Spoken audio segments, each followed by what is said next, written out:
So you were telling me in the green room, you're literally sitting in a green room, you're by yourself. Yeah. You live a kind of a lonely life this week. What's going on, man? It's just me and the dog. Aw. So everybody's just out of town on work stuff. Nice. So nice, man. Yep, just chilling. So what have you been doing occupying your time? Well, this just started today, so I've What plans literally do you have? worked. I worked today, and I am recording this podcast today, obviously, because we're here speaking about it. We are. Agreed.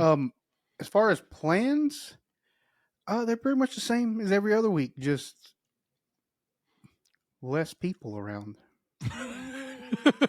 So, I mean, trying to take things over don't the change world. much. Yeah. Yeah. Oh man, it was a hot one, dude. Man, it's been hot just in general forever now. So like, Yep. July 4th was hot. Yes. July 5th was hot. Yes. July 6th was hot. July 7th was definitely hot. Super hot. Today, super hot. I walked outside and I almost burst into flames. Yeah, and it's actually like 10 degrees cooler than it's been. Yeah, it doesn't mean anything. Yeah, no, I mean the sun does not care about our skin right now. We got like that blast of rain, and what that rain did, right? All it did was like boil the next day, and it's just kind of sitting in the space. So you just walk through boiling hot water is what you're doing right now in the atmosphere. We just cannot win here in North Carolina, man. I do not look forward to this time of year at all because it really creeps in. Like it's like 60, then it's 70 for like a long time, and then it's just 100 forever. It seems like. Yeah. And then it's like 99 for a little while. And then 98. Absolutely disgusting. 97. Absolutely disgusting. I walked outside for lunch one day, and like for some reason I decided to wear a suit and tie to work. Dumb in the summertime. I don't know why I do that. Like the party. It was I got in my truck. Actually, I turned my truck on 15 minutes before I walked out there for lunch. Are you ready for this? 102 in a cooled truck. Is what I said. 102 in a cooled truck. You know, it went down to it went down to 99 when I got on the road.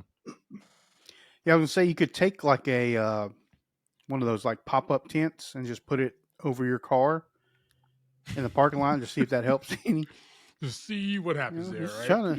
Trying to solve problems here. That's all we're trying to do. Guys, this is a PSA ridiculous. From the guys here at Movie in a Pod, Uprock Media. Don't do drugs. Stay in school. No. Stay cool, guys. Stay. There's so many. Stay cool out there. It's hot. Try to have a cool summer. If not, have a cruel summer. All right.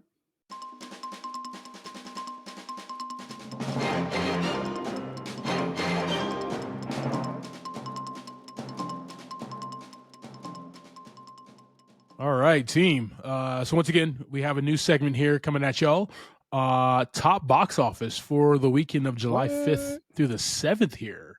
And my lovely co-host, partner in crime, Javier Villalobos, decided to go right top to bottom, 1 to 5 here. So, guys, coming in at number 1, Despicable Me 4, $75 million. Steve Carell and crew, man, they don't miss. They don't miss, bro. Yeah. I mean, have you ever seen a Minions trailer? I'm sure you have because you see them even if there's not a movie out. But I mean, it's just straight.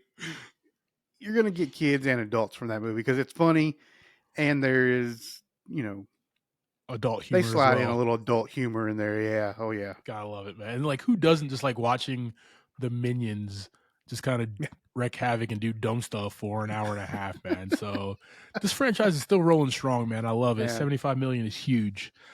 Coming in at number 2, Disney is right behind them, guys. Inside Out 2 at 30 million. So a big drop in who's going to see what movies, but Inside Out 2, man, still holding it strong. So, oh yeah. Coming at number 3, we have A Quiet Place Day 1, 21 mil, dude. Rated R sci-fi horror film, making that type of money at the box office. That is pretty awesome, guys. So, I talked about that last week on the pod. Definitely go see A Quiet Place Day 1. I want to see more from this franchise team.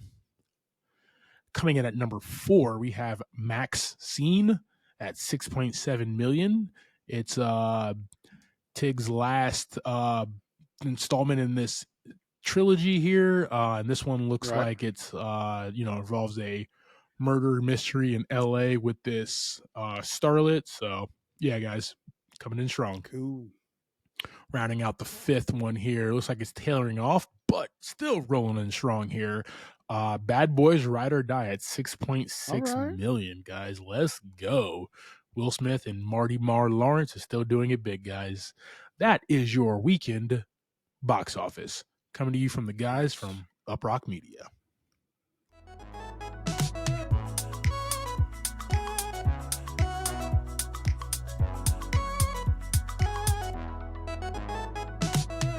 Welcome to this episode of Movie in a Pod. I am Clyde Smith. And I am Javier Villalobos. On this week's episode, we're discussing the trailers for Longlegs, Jackpot, Episode 6 of The Acolyte, and our movie of the week, Beverly Hills Cop, Axel F. Eddie Murphy's back, team.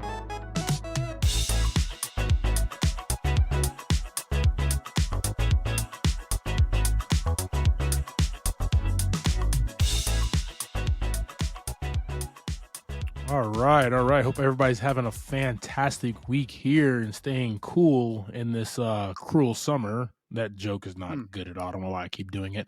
Team, we got some trailers coming at you here. Longlegs and Jackpot. Some new movie trailers, guys. We love bringing the heat here. Guys, we do have a link tree. It's in our show notes. We do. All of our stuff, socials, medias, the Twitters, the X's, the Snapchat. Are we on Snapchat? I don't think we're on Snapchat. That's probably bad Snap. News. I don't Snapchat, so yeah, I don't know what that even really does. I don't know the logistics. But guys, we have a bunch of socials, and Threads still going strong with Threads, guys. So click that link tree in the show notes, guys, and you're able to see all that good stuff. Also, our full pod on our YouTube page at Movie in a Pod. Don't move. Is it scary being an FBI agent? Hell yeah. So, yeah. That was creepy. We have 10 letters like it over the past 30 years. And all of them signed with one word. Longlegs. Uh-oh. 100% Rotten Tomatoes? He'll kill. Wow. And kill again. There she is. You could have. What the hell is happening? Nope. Tommy's like, I'm by myself tonight. I don't like this. To all of this. What the hell is that? That was crazy.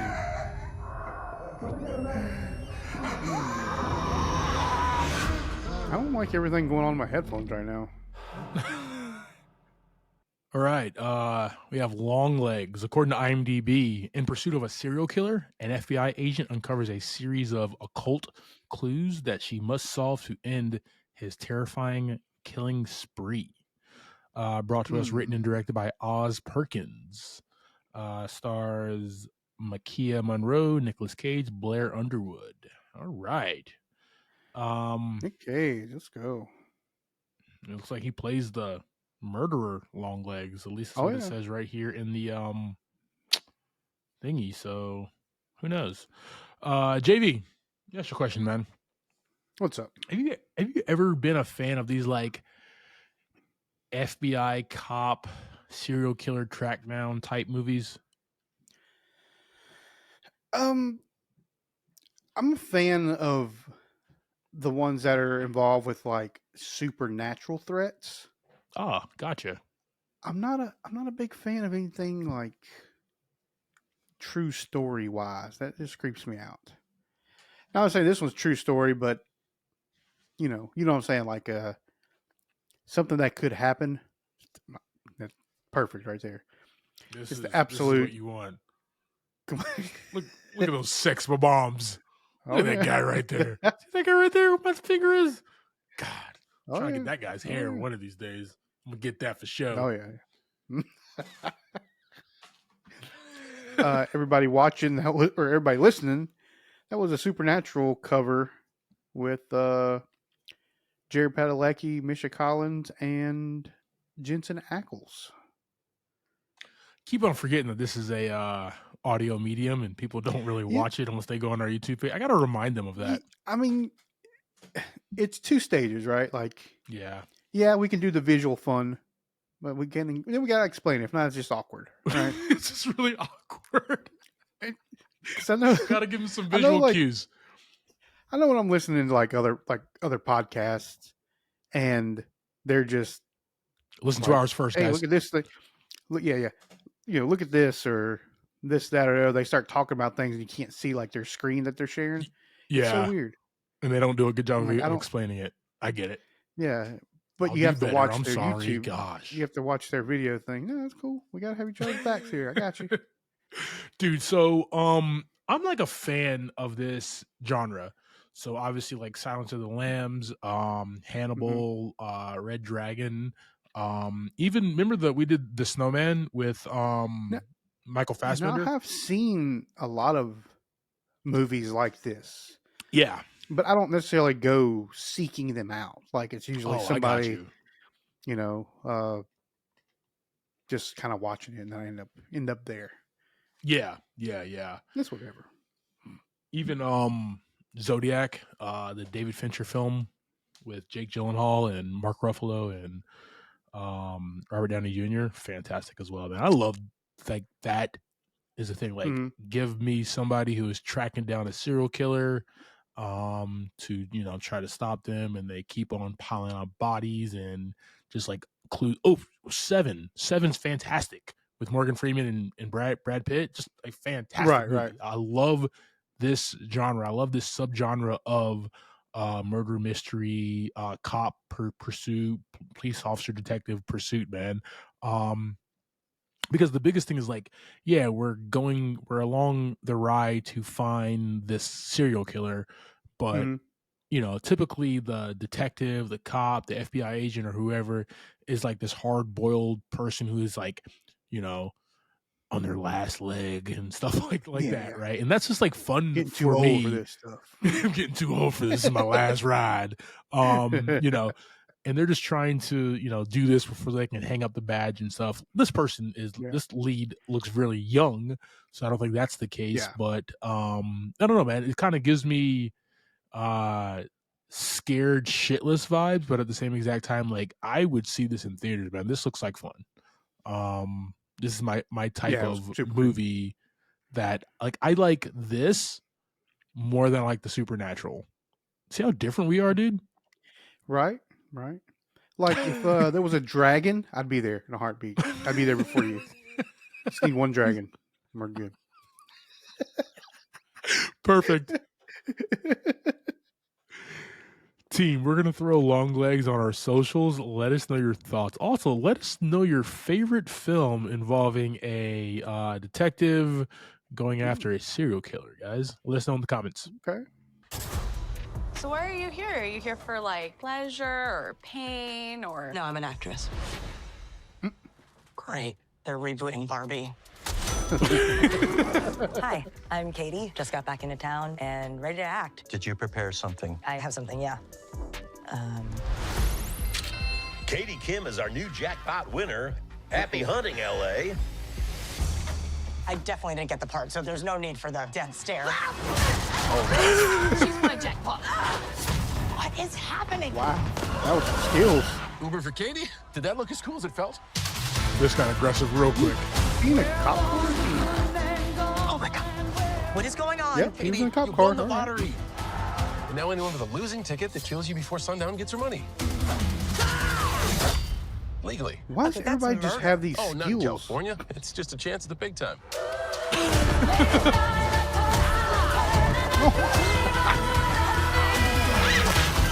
Wow. No. Oh, hell yeah. Oh shit. Oh, That God. too. Oh, I need you to put this on.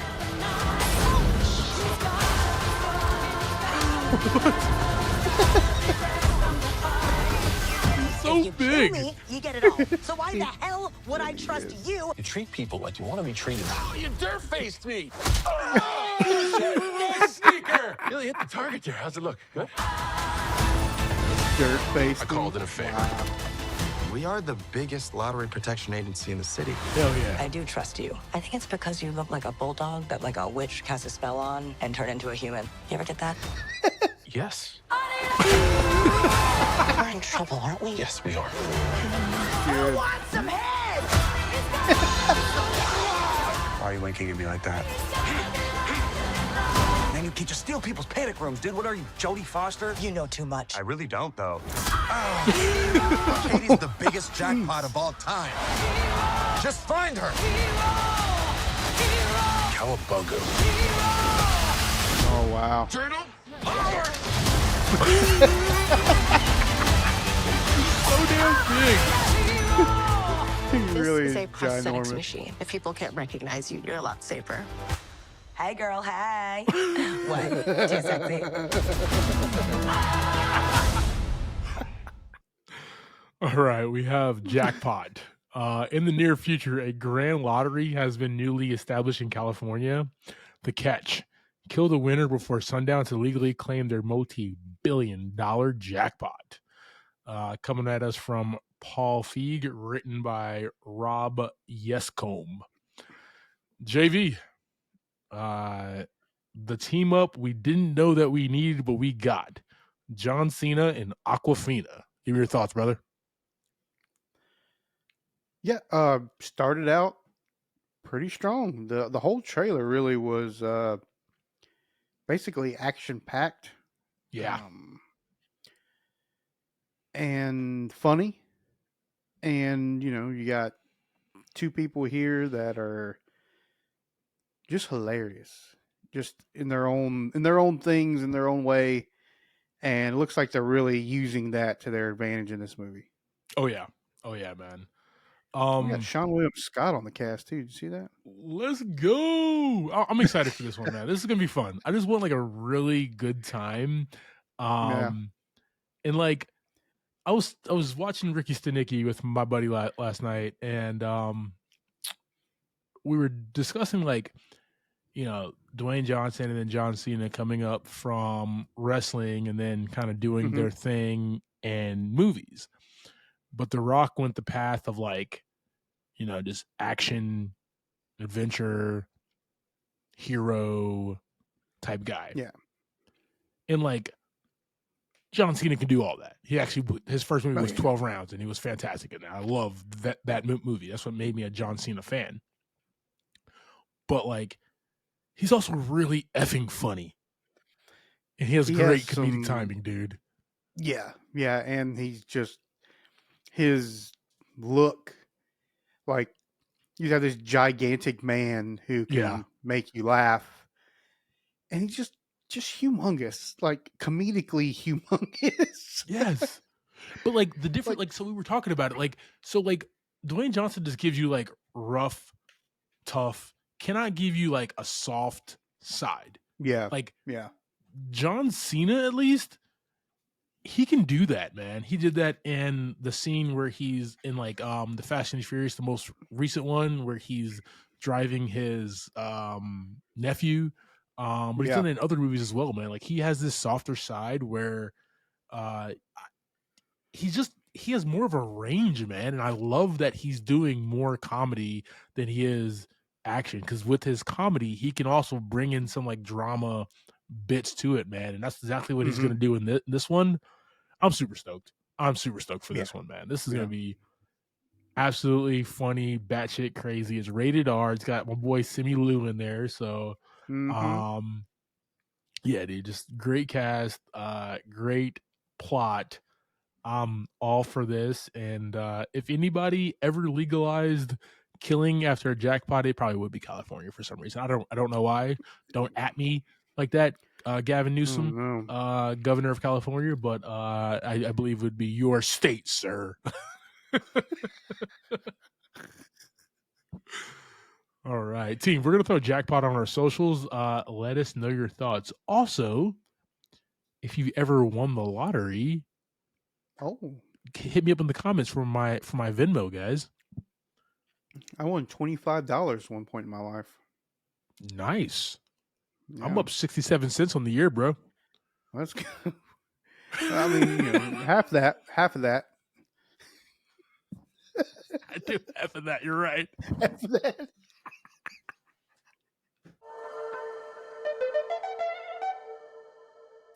The Acolyte, episode 6. Oh yeah. Teach/corrupt. According to IMDb, here on a distant island, unsettling questions about identity and destiny arise. So we had like a very intense, awesome, great episode before episode 5, in episode 5, right? A bunch of action, and we kind of see like the overall baddie and all that stuff. And this episode, he's just kind of giving thirst traps to OSHA the entire time, dog. You know what I mean? Like, you're right. Bro, what you bathing naked for, dog? Come on, dog. I mean, he was doing well though. He was doing his thing. Got the traps all out, dog. You could have washed some clothes in that water, dog, while you were in there. My man is doing well for himself, okay? He is yeah, interesting. No. So this episode for me was like, you know how we got like 3 and 4, and 3 and 4 I didn't really enjoy. I actually thoroughly enjoyed episode 6, man, because it kind of put the show and the show's premise on its head. Right? We have OSHA and we have May. So it kind of brought us kind of in the middle of those episodes, right? We had those journey episodes you didn't enjoy, and then you have one here where it's just story time. It's a good story time though.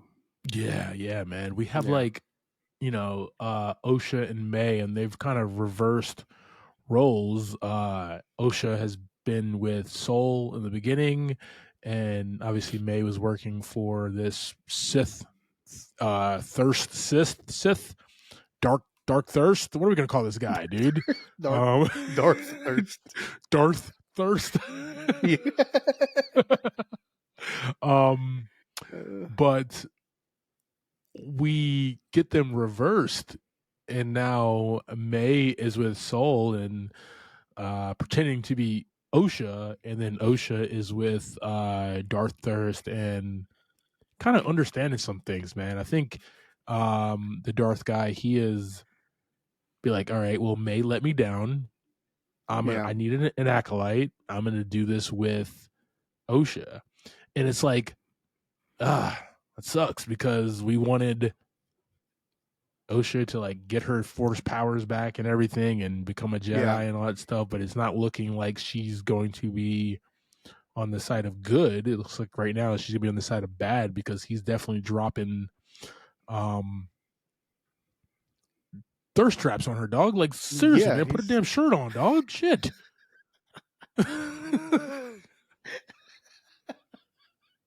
Put a damn shirt on, man. Making the rest of us look bad out here.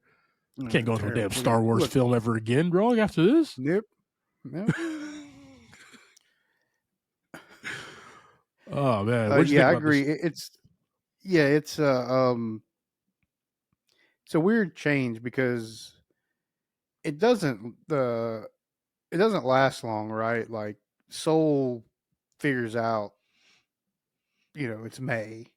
Yeah. And then your boy just kind of already knows it's not May. Yeah. He already knew. But yeah, I mean, we just hear some more of the story and kind of his little tiny bit of what he's up to. Um, but yeah, I mean, nothing crazy other than some explanation about a few things. And now they're thinking that Soul might be the reason for what happened on that island. Yeah, there's like more. Well, remember the guy who the second Jedi that May assassinated, quote unquote, like he just drank the poison and was like, yeah, I knew this was gonna come back and bite me in the ass, and he kind of take the poison and was gone. So there's some there. What that there is, we don't know. But like really excited to kind of see it unfold. Like I'm back in the to the fold of like really enjoying this and trying to understand what is happening. 5 was like really explosive, and this one just did a lot of like, oh, I didn't expect this to happen, and I didn't expect OSHA to put the helmet on at the end of the episode. Like that was a cliffhanger. That was awesome. This was a great episode, dude. Like I am really excited for this. It came back because you're thinking the entire time, just like, I just didn't expect this twist to happen. I just thought it was going to be a normal, okay, we have twins and one's good, one's bad, and the good one is going to try to stop the bad one. But like, this is good writing. Leslie Headland, thank you. You and your writing team, you've kind of came full circle and you're doing that thing now. So you got a fan in me, okay? You got a friend in me right here. Guys, we're going to throw the Acolyte episode 6, Teach/Corrupt on our socials. Let us know your thoughts, guys. You still rocking with this series? And what's up with the chick with the green body, the green Jedi Master? She knows something. Something is... Yeah, I was going to say she's up to something. She's hiding something. Like, what I don't want, right? This is what's going to piss me off, right? Because they have like this glimmer of like she knows something or she's going to do something, and then if we get to the end of this series and nothing with her storyline happens, she's just like weird the entire time, that's going to piss me off. Like, you got me hooked, but then you added this chick, so give me something. Let's see that right. Just have like a whip lightsaber like that, and then just go back home and we never see you again. Can't be like that. I gotta see that thing in action one more time. You know what I mean? Yeah. What was that? What kind of crystals you got in that damn thing? I'm really excited. Yeah, no kidding. All right, team. Let us know your thoughts. All right, brother. You ready to jump at this week's movie? Yes, sir. All right, team. We have Beverly Hills Cop, Axel F. Man. Nice. 30 years since a Beverly Hills Cop movie. 40 years since the first one, guys. So, it's about time. Yeah. This movie dropped on Netflix on July 3rd. It is directed by Mark Malloy, written by Will Beall, Tom Gormican, and Kevin Eaton. We have a $150 million budget, and as Netflix usually does, no financials at the moment. No financials. Not gonna tell us Starring anything, this one, damn it.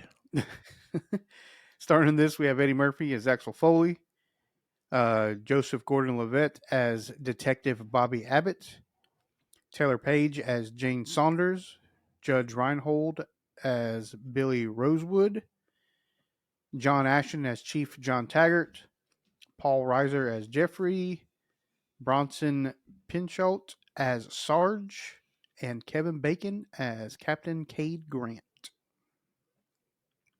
Gotta love that Kevin Bacon. He's in everything. Oh, yeah. All right, brother, go ahead and give us a quick synopsis of this flick. Axel Foley gets caught up in a situation with some dirty cops while trying to make sure his daughter is safe from some people who don't want her defending a particular inmate. Yes, sir. Oh, yeah. All right, man. So let's start at the top here. And he's back. Like Eddie Murphy as Axel Foley is the exact reason why, one, I love movies. Like, he's the reason why. And he's the reason why, because of Beverly Hills Cop, is why I have such a strong love for movies. Yes, was I young when I watched this movie? Yes, that I shouldn't have watched Beverly Hills Cop, the original? Of course. Probably shouldn't have, but I had a cool mom and dad. So, I mean, I still do have a cool mom and dad. So, shout outs to you, June and Brian. But dude, it's like Eddie Murphy. He's 20 years old in the first one, and it's just a wisecracking, street smart detective, and you do a fish out of water situation, put him in Beverly, like a white, preppy, rich Beverly Hills. Yeah. Like, it's just, man. So we got him like a second time, and we got him a third time, and now we got him back here. And this time, because it's 30 years after the 30 years after the third one, 40 years after the original.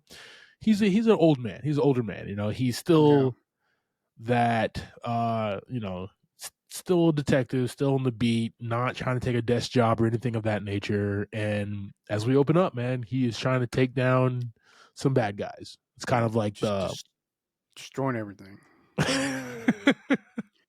But we get a really cool kind of chase scene.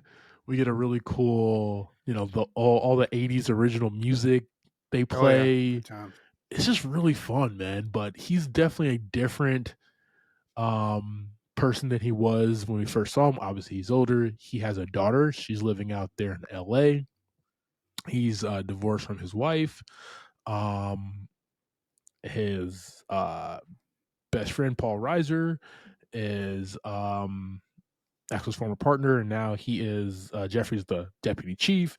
You know, he's the chief, and Axel is still kind of just doing that beat cop thing and just trying to go ahead and take him down, right? He doesn't want to slow down in life. That's just his style, and it's never going to happen. So we get him, man, and they're trying to slow him down. Yeah, man, you can't slow down Axel Foley, baby.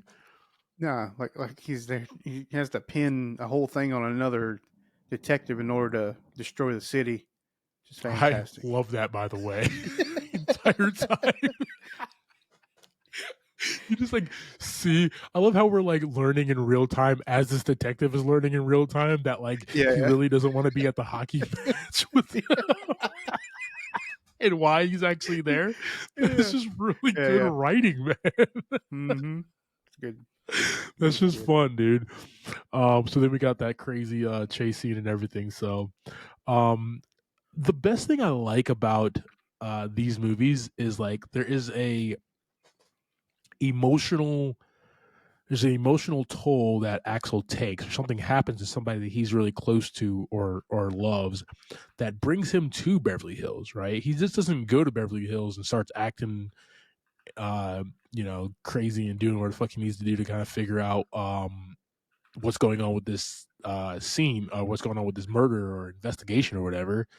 There's in the first three, two people get killed, and then the detective and the captain in the second one gets shot. So he needs to go out there and figure it out because he feels like he's the only one capable of doing that. So there's always an emotional thing that brings him out to Beverly Hills. My thing is just like, California is huge. The world is huge. It's just the people that you love all get shot up and killed in Beverly Hills only. Like, that's it. That's where they're all at, man. Hey, one of the safest parts of LA is Beverly Hills, and that's where all the hood stuff goes. No, I love it, man. I love it so much.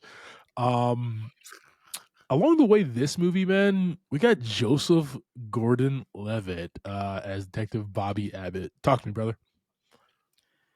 Yeah, I did not know he was in this movie. That was a pleasant surprise for me. Yeah.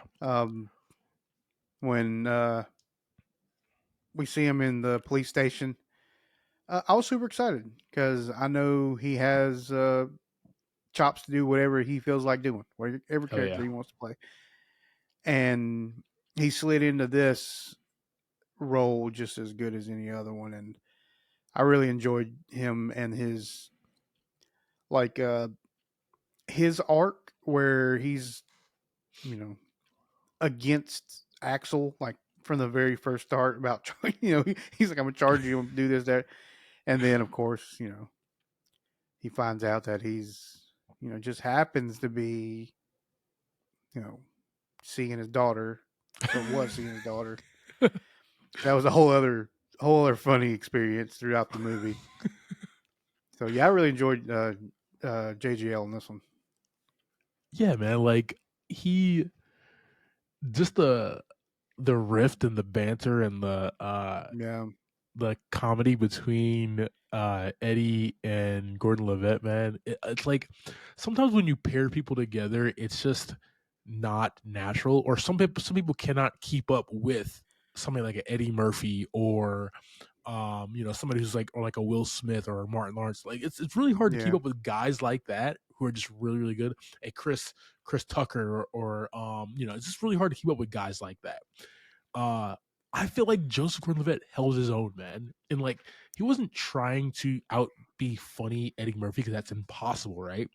But right. you have to keep up with him, and he could have done what Judge Reinhold and John Aston did, was just like played it straight and like they did in the first three movies, but Mm-hmm. he added his own JGL young millennial sexy cop Yeah, flair to it, man. Like that's what I love about JGL, man. You're right. He can slide into roles and it's just like he slid right into the damn Dark Knight Rises and it was like, yo, you fit, right? You slide right into this movie and it's like it yeah, fits, man. It makes sense, dog. It's not just like product placement for a young hot actor. It's just like, yo, you fit into this universe. You fit into this world, man. I thought that was just really cool. And it just so happens, yes, he's his daughter's ex-girlfriend. And he's kind of trying to be like an asshole at first and just be like, oh no, I'm definitely charging you. Like I thought that was yeah, one yeah, of my yeah. favorite So good. lines in the movie, man.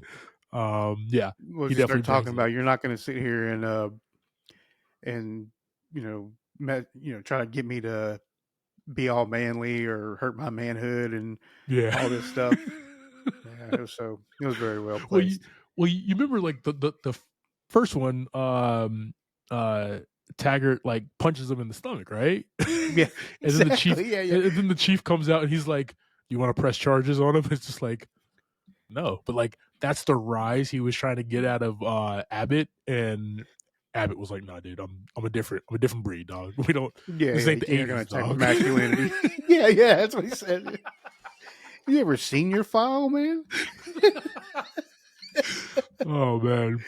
Yeah. All right, So so good. like an actual highlight of the film, man, and this is where we get a different Axel Foley. We get his daughter, Jane Saunders. Axel Foley's estranged daughter who works in Beverly Hills as a criminal defense attorney. She's the one who gets attacked. Judge Reinhold's character, Billy Rosewood, tells him, and that's what brings him out to Beverly Hills. So he's trying to protect Yeah. her. He's trying to figure out what's going on. Also, he's trying to figure out where did Billy go, because Billy gets gone for most of the movie, gets kidnapped and stuff, man. But she is Yeah. a very good piece to this here because it shows that like it shows two things: that he really hasn't grown up, but then you get more information and just like, all right, there's parts of Axel Foley that actually did grow up, did mature, did progress Yeah. in his life. And he does things now or has thoughts where he has to protect his daughter, hence why they're estranged, because he moved her out to LA, right? So there's just a lot of pieces there with them two, and it's just fun just to see a maturation because like we've been getting a lot of these movies that are like 30, 40 years in the making, and like they're the same character as they was when we first saw them. And there's no maturation process. And it's just like, all right, well, this is the hell am I watching this for? Just because of the action of the comedy? No, dude, I don't want to see that shit. Right. Like I want to see a character mature. Axel Foley is like one of my first heroes growing up. And to see him mature, that was just really cool, man. I really enjoyed that. He has a daughter, he's Agreed. protective, brings her under the wing. And also like the things that she learned from him, because he's a cop dad, so she knows how to get out of handcuffs, right? She Yeah. knows a bunch of Yeah. drills and fighting techniques that she had to learn from her dad. Just really cool writing in this film that explains their relationship and how their relationship got estranged as well. So we got the two original guys who were after Eddie Murphy's Axel Foley in the original movies here. Judge Reinhold is Billy Rosewood. John Taggart's retired former partner in the Beverly Hills Police Department, now a private investigator. And John Ashton as Chief. John Taggart, Billy Rosewood's former partner in Beverly Hills, and he's chief now. So these two guys, man, from the original series, the original two movies, you couldn't find a better Bert and Ernie, dog. You really don't, dog. Yeah. That's good. That's good. Just two different guys, two different styles, but when the going gets tough, right? They're both ride or die and help out Axel Foley, and they gain this. They hate him at first. Well, Taggart hates him probably till this day, but he even cusses him out in this movie, which is awesome. Yeah. But like, there's this love-hate relationship between the three because he did foil them a few times, man. He did put a banana in the tailpipe, right? Like he did do shit that like it was just Eddie Murphy was 20 when he made this movie. Axel Foley was a 20-year-old when in the first movie, right? He just did some like wild shit. Brought them to a strip club, took down a couple of guys. Like it was just it's just fun, man. Like it's just fun seeing all these characters back. And like I will give this up to Will Beal, who is writer of the first Aquaman film. He also wrote Gangster Squad. I bet he had a lot of love for these characters and be able to go ahead and mature them, right? Just every one of them. But Billy Rosewood is a private investigator. He's gone, but he's kind of on this internal affairs type case of what's going on with the police department and stuff like that. And then he gets kidnapped, so we don't see him. And then we got this is the most we've actually seen of Taggart outside of being like a cop, right? All that home stuff with his wife and everything. He always talks about her. They're working on it. And they're getting back together and stuff. But just to kind of see it in action was pretty funny as well, man. So once again, the maturation is dope. Paul Reiser as Jeffrey, Axel's former partner in the I can't talk today. Axel's former partner in the Detroit Police Department, who is now the deputy chief. So obviously, Gil Hill died in the second one, so we needed a new police chief. That's Paul Reiser, and I love it that he's only in the beginning, and I think he has like a cameo, like a scene later on, man. But I think he pops up like 3 times. Yeah. Like the very beginning, and I think he gave him a car ride, and then like there's a phone call or something later on. He just kind of So he's not in it much, but that's kind of how. Yeah. Quick payday for Paul Reiser there. But it was just really cool to see him as well, man. I love the banter between the two, right? They were 2 young cops when they first started. Now they're 2 old cops. And just as Eddie Murphy's like, dude, you look 30 times older than me, bro. Like, that's just great. When he gets out there at the airport, he's like, dude, how old? He's like, hey, you see him? We're the same age. I mean, he's right though. He looks just like he did in the first movie. Yeah, so good, man. So that was cool here. Even have like Bronson Pinchot as Sarge, the former art gallery salesman, making a comeback. Just dope. Just great to see him, right? He pops up, Ackwell. You can't like I like I said, we've been getting a lot of resurgence of like movies from our 80s and 90s, and they're making a resurgence or making like a sequel to it. So we're getting this now, right? And they're bringing people back and everything. And it's like, how you do it, man? Like, you could do, what was the last Jurassic World movie where they brought literally everybody back from the original film, and it was like, you're not really giving people much to do. They're just there. It was just like for that one shot for the trailer to bring people into the theater. You know what I mean? It's like, oh my God, the original cast, cool. But when you watch the movie, they're not doing anything. They don't really give them much to do. This movie, you give everybody that you bring back something to do, man, and it's actually really exciting. I think they gave them too much to do in Jurassic Park, to be honest with you. There's too much going on in that movie. There's a lot happening. There's a lot going on in that movie, yeah. But this was like everybody that they brought back, everybody that they added, and then everybody they brought back had a good through line for what they needed to do. And even the small part in that one scene that Sarge played, it made sense. It was hilarious. It was fun. Gave you that nostalgia from the original 2 movies. Really enjoyed it, man. Yeah, it's just kind of Eddie's connects in Beverly Hills, right? Yeah. He needed a favor, so he just called who he knows. Oh, yeah. Then we got another new character here. Kevin Bacon as Captain Cade Grant.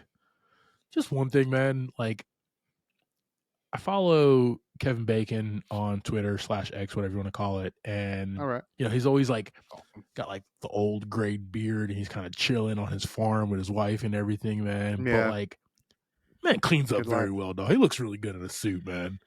Yeah. Yeah. I mean, when I saw him, that dude when he was sitting on that couch, like, I was like, man, that's Kevin Bacon. What's he got going on over here? Looking like that. All slick down. Kevin Bacon's 66, man. He looks fantastic, dude. Yeah. And even like just holds himself. Yeah, even just holds himself like in the role and kind of makes himself real big and bad kind of thing. Just great, man. Yeah, it was awesome. Yeah. But he's the corrupt police captain in the Beverly Hills Police Department who kind of is behind everything. You learn that really quick, guys. It's not even like oh my God, it's him, right? Like, it's something that you just fully understand when you first meet this guy. He's like, yep, you're the bad guy. You're it. Yeah. So, and he has a pretty good excuse, though. Like, he's like, if you can't get stuff done like we used to, I have to get some guys on the outside to bust some stuff up. Yeah. And like, that's a sign of like a good villain. And I think like Kevin Bacon's 2 turns 3 turns. He was a villain also. He was a villain in this movie. He was the bad guy, antagonist, excuse me, proper term. He was in an X-Men First Class. Yep. And you might not remember this, but he was one of the antagonists in Animal House. Remember him in that movie? He was a part of the. I don't remember that movie in detail like that. Oh, dude. Well, me and my stupid brain. So, yeah. But he's just so good, man. So, like, let's just take like X-Men First Class and this. Like, he's a very believable antagonist, and he actually has a reason as to why he's antagonizing the movie, being that antagonist, right? Yeah. And that's kind of what makes a good villain, is their reason why. And Kevin Bacon, through his motion, through his actions, just through even a little bit of dialogue, man, he's just really good at explaining that. Yeah. Kevin Bacon, one of the best actors ever to do it, man. All right, man. So we're back in Beverly Hills. We are. The thing with these movies is like the first one had like a really dope 80s feel to it. The second one looked like a Tony Scott film because it just like it would look like Top Gun, but in Beverly Hills. Like, if you like the look and the feel of it. But that's every one of Tony Scott's films. Yeah. You're not wrong. You are definitely not wrong there, man. Yeah, it was just like a different feel. Now this one moved, and then like the third one, directed by John Landis, was just it was Beverly Hills Cop at Disney World, blah, whatever. It wasn't even produced by Don Simpson and Jerry Bruckheimer. So like the first two, but this one, man, it was like, this is just me, or like Netflix kind of has like this super gloss that they use with all of their movies. It really, and that was a good point that I wanted to make too. It was a really good looking kind of going back to the 80s vibe. Yeah. Like whatever filters and whatever coloring they use really didn't give you like a high def look, I guess. Yeah. Where everything was like super bright and super sharp. It really gave you an older film filter. Oh yeah. And I noticed that right off the bat, and I really enjoyed especially the first scene, like just the practical driving through stuff, running things over. It just all looks so good. Yeah, man. For this I franchise, definitely agree here, man. This franchise has always like looked good, especially like I love the look and feel of the second movie. Like I'd say it's a Tony Scott film. Mm-hmm. It's not really like it just when you change director, just like in the Mission Impossible films, like when you change directors, you get a different look and feel of the movies. And that's what happened over these. You got 4 directors, you're gonna get 4 different looks here. But I think Mark Malloy, what he does is he combines the best out of the first 2 movies and just kind of squishes them together and makes a Beverly Hills Cop sandwich with this, man. So the movie is vibrant, the movie is gorgeous. I love the scene when he's cruising into town, right? That's always like one of my favorite scenes because there's beautiful women, there's dogs doing weird things.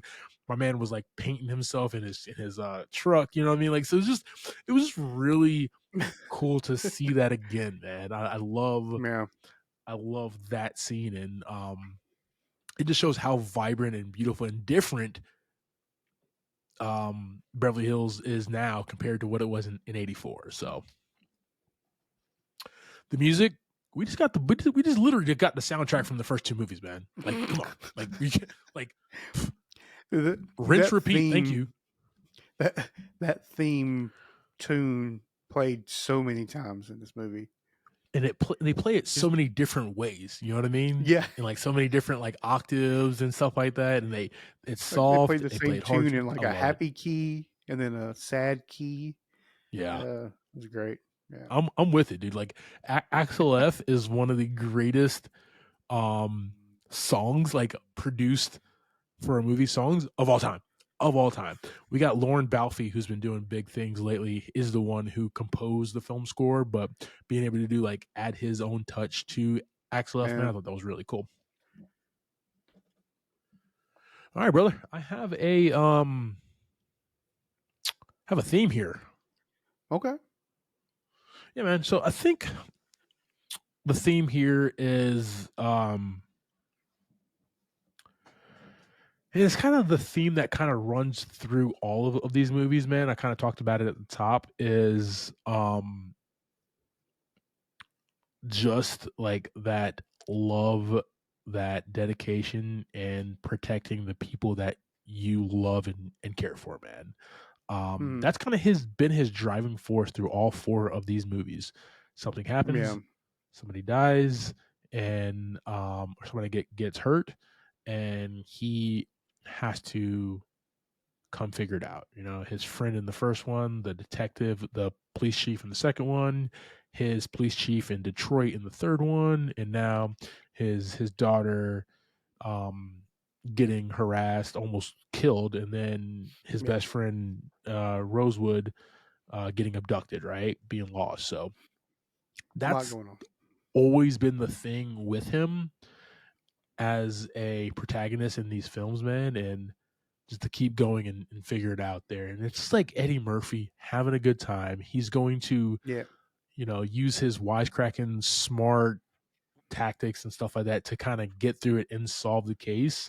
The best thing that I loved here is this, like, some of the shit that he did in the 80s, like he's like, I can't do it no more. So his daughter had to come step up. You know what I mean? Yeah. I thought that was really cool. Even when he was trying to get a hotel room at night, he was just like, screw it. I don't have the patience or the, he's just tired. He can't like make up a whole thing. He's like, just how much is a room? Yeah.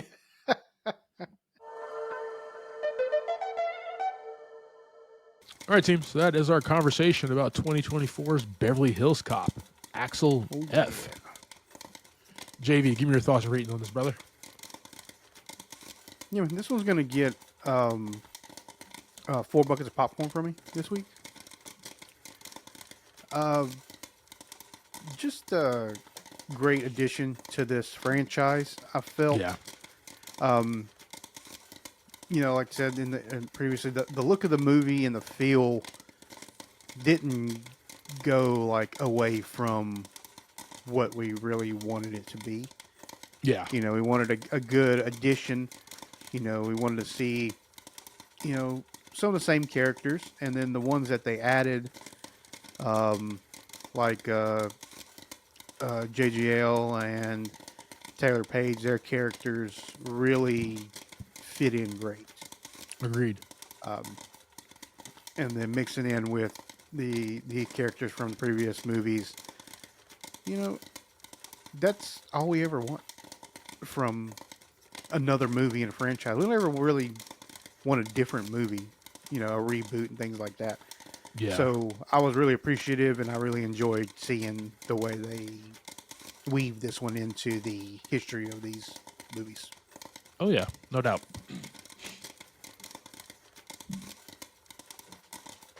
So you know how you go to a steakhouse? Yeah. And you get the filet mignon. First time at the steakhouse, this particular steakhouse, you get the and you get the filet. Made 67 cents. Damn it, split it in half. Let's go. And the second time you go, and like that filet mignon is amazing, right?